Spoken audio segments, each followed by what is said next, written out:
नागपुरात ऑनलाईन फसवणुकीचा आणखीन एक प्रकार समोर आलाय। 61 वर्षीय व्यावसायिकाला लग्नाचं आमिष देऊन शेअर मार्केटमध्ये गुंतवणुकीच्या नावावर 2 लाखांचा गंडा घालण्यात आलाय। सध्या पोलीस अज्ञात महिलेचा शोध घेत आहेत। नागपूरच्या लकडगंज पोलीस ठाण्याच्या हद्दीत ऑनलाईन ट्रेडिंगच्या नावाने एका 61 वर्षीय व्यावसायिकाची फसवणूक झाल्याची घटना घडली आहे। लग्नासाठी मॅट्रिमोनियल ॲप डाउनलोड केलेल्या या व्यावसायिकाला अज्ञात महिलेनं शेअर मार्केटमध्ये गुंतवणुकीचा आमिष दाखवत लाखोंचा गंडा घातला। माहितीनुसार वर्धमान नगर येथील रहिवासी असलेल्या या व्यावसायिकाशी मॅट्रिमोनियल ॲपच्या माध्यमातून एका महिलेनं संपर्क साधला। या महिलेनं स्वतःचं नाव रितिका मेहता असं सांगितलं। चॅटिंग आणि संवादातून तिनं हळूहळू व्यावसायिकाचा विश्वास संपादन केला। यानंतर महिलेनं शेअर मार्केटमध्ये गुंतवणूक केल्यास मोठा नफा मिळेल असं आमिष दाखवलं।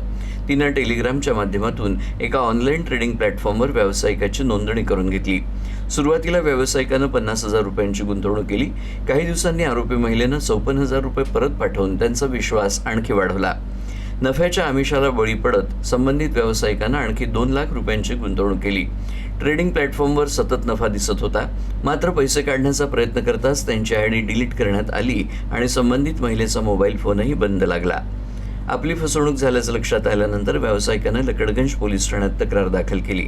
पोलिसांनी अज्ञात महिलेच्या विरुद्ध विविध कलमान्वये गुन्हा दाखल करून पुढील तपास सुरू केला आहे। त्यांची एका लग्न करण्याच्या साईटवरती एका मुलीशी ओळख झाली। त्या ओळखीनंतर ते त्याच्यामध्ये एकमेकांशी बोलत होते, चॅटिंग करायचे, नंतर कॉल्स होत होते।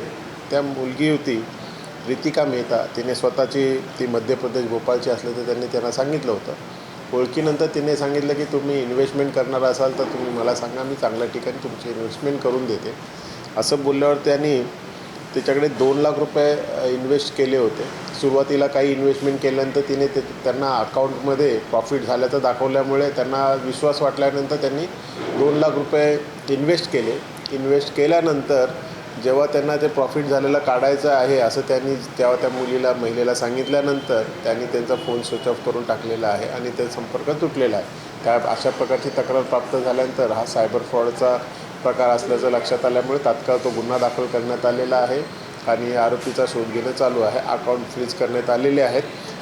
त्यामध्ये काही रक्कम आपण फ्रीज करण्यात यशस्वी झालेलो आहोत।